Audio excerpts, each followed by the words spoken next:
it just get growing, the anger, the frustration. And it was so paralyzing. It was more paralyzing than me not being able to lift a pen for my accident. And I believe that's when I said, I can't go on anymore. And I will do whatever it takes to make this happen. And I talked to my husband about it and I said, like, look, I know that we have all of these medical bills and we're trying to get a house and all of these things, but I just don't believe I can go forward with anything in my life, whether that's with me alone or with you together, without doing this. Because it doesn't matter how much we're saving or how much money we will be making. I am dying inside. And if I am dying inside, everything I touch will not be beautiful. And I don't like that. And I didn't like that whenever I was angry and frustrated and knowingly understanding in my logic brain that it was minuscule. Fighting over a not closed door is quite minuscule to this big scheme of life. And seeing how it hurt my husband so much because there was nothing he could do. And seeing that, feeling that I'm so angry at him, yet at the same time feeling so horrible because I hurt him. And for all these things that I've said that was not even about him. And then seeing his face, knowing that I hurt him and it hurts him to know that he can't do anything because it's my journey.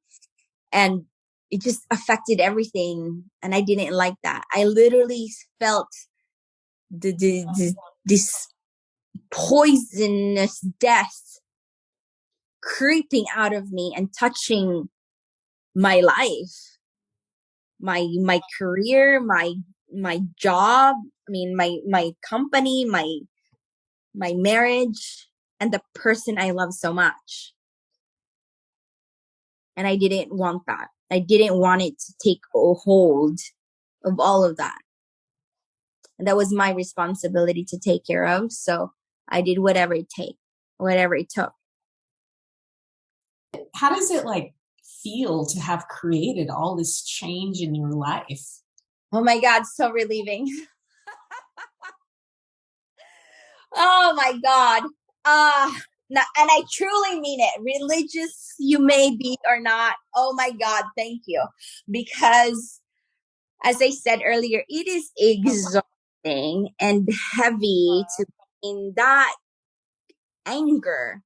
And I get where why I'm angry. And I believe it's okay to be angry. What's not okay is not dealing with them and figuring out how to come out of that anger in a better situation or in a better mindset.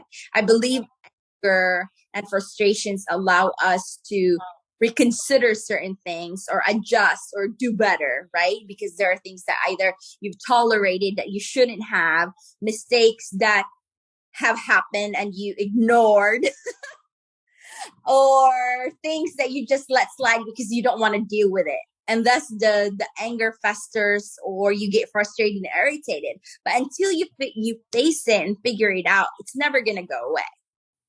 And having done so, and I went through this long journey of dealing with my drama, not drama, that too, but I mean healing and figuring out how to recover from my traumas. And working with you was definitely one of the highest peaks and the longest dark tunnel I've worked through.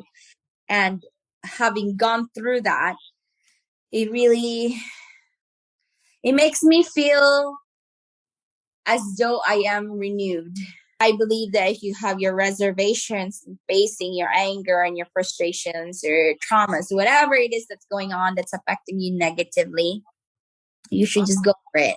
And it's terrifying indeed, because you're opening up yourself and trusting somebody you don't know to create that space for you and to be completely vulnerable with a person and trusting your deepest, scariest, ugliest part of you. But I didn't feel at all threatened with you, and I felt safe. I felt welcomed and accepted. And it didn't matter what angry or ugly thought I had in my mind, because at the end of the day, your thoughts are not really that ugly. You know, if you dissect your thoughts and your words and you're able to talk it out with somebody that you can trust or that gives you the safe space, you'll come to realize it's not a Bermuda grass after all. It's just a weed that you can pull out.